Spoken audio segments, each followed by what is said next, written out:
I heard this godforsaken scream, and it was Bob, and he had Angie in his hands. He had found her in the pool. And I said, call 911, Angie's dead. She's drowned. I didn't have the faintest idea what to do. Nothing. I was lost. And I felt so helpless because there was nothing I could do. There was nothing Bob was doing what he could do.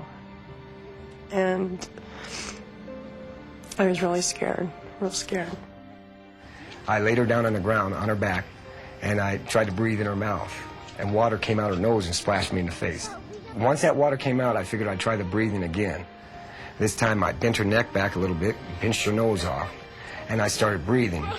And, you know, I could see her chest go up and down. It was the most amazing thing I've ever seen in my life.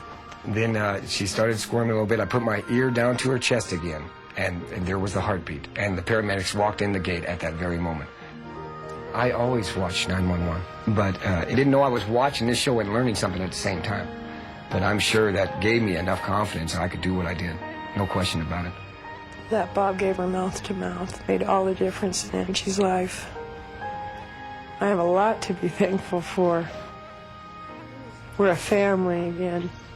We got our little girl back.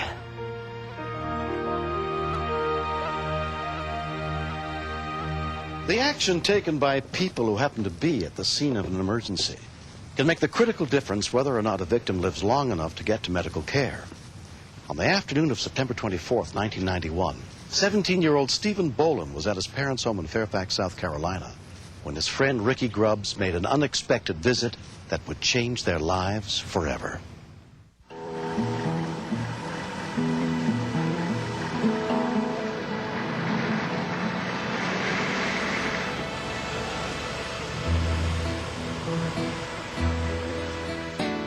"17-year-old Ricky came by at around 4 o'clock. Hey, man, what's happening? I was over there at Steve's house just talking to him, and Steve noticed my mom's gun, so he asked to see it. He was just pointing at the ground the first time, and then shot it, and it didn't go off. Then he pulled the hammer back, and then shot it, and it didn't go off again. This thing can't be loaded. Yeah, it is easy, man. I just shot it twice.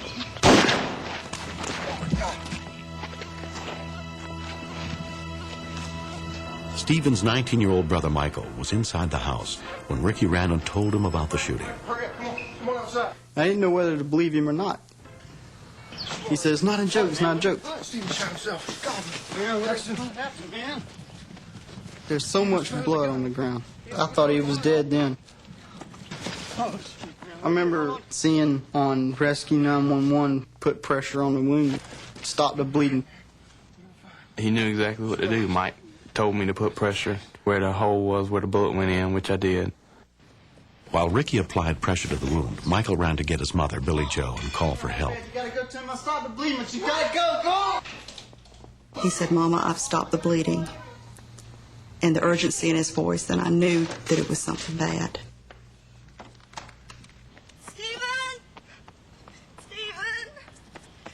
Stephen! I felt like I was in slow motion and I couldn't get there fast enough. I was paralyzed with fear. I was so afraid for him. And I looked and saw all this blood, and I said, this is my child, and he's going to die. Breathe. Just keep breathing. Can you hear me? He's not saying anything. He's not saying anything. Stephen, Breathe, man. is he moving? Breathe. No, he hasn't moved. All I thought of was, I've got to get blood back to his brain. I've got to, somehow. Stephen, talk to me. Hold on, man. You're going to be fine. Breathe. Breathe. Ricky had his hand in the spot that Michael told him to put it. He's breathing. And Breathing. I don't know how much blood he lost, but I knew that it was enough that if we didn't get help, he wasn't going to live. And I started saying, praying to God. I said, God, do something. You can't let this boy die, not my baby. Before the paramedics got there, I was trying to get him to, squeeze my hand or something. I was telling him to hang on, yelling at him to stay. Michael held his arms up and he said, buddy, whatever you do, come on, buddy, don't leave me. Within 10 minutes, the Allendale County Rescue Squad arrived on the scene. Stephen's condition was critical. He was quickly loaded into the ambulance for transport to the local hospital. All I could think of was my child. He's going to die. And I don't know what to do. I just said, I don't want to lose my baby. I don't want him to go like this. This isn't right. This isn't his time. It's wrong. He shouldn't die before me.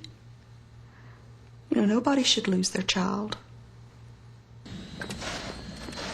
The bullet had severed the right internal carotid artery in Stephen's neck and lodged near his spinal cord. He was partially paralyzed and unable to breathe on his own. Stephen's father, William, arrived as his son was being loaded into the helicopter to be taken to the Medical University of South Carolina for emergency surgery.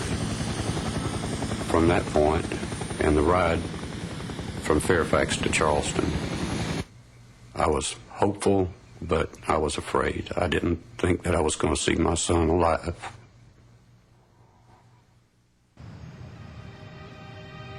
"17-year-old Stephen Boland was hospitalized for 3 months. He continues to undergo intense physical therapy to regain full use of his left leg and left arm. In the years since the accident, he has made remarkable progress. I remember I couldn't move anything, and I was just so scared I was going to be like that for my life. And to me, that would probably be worse than death. I know it'll take a lot of hard work to get it back, and that's what I plan on doing. Several things were done right in this case. The people with him knew what to do immediately to get direct pressure on the gunshot wound as soon as they found it. If he had lost maybe 1 or 2 more pints of blood, he might have had a much worse result. Afterwards, I was just in shock. I felt I was to blame. But I came out of hospital, and he said, I know it wasn't your fault. And that really made me feel better. Guns are, in my opinion, bad things. That's a touchy subject, but it'll take a life as quick as you can blink your eyes and keep them out of reach where accidents won't happen. As a nurse, I know that had it not been for Michael learning how to apply pressure to a wound that he watched on Rescue 911, Stephen very well could have bled to death.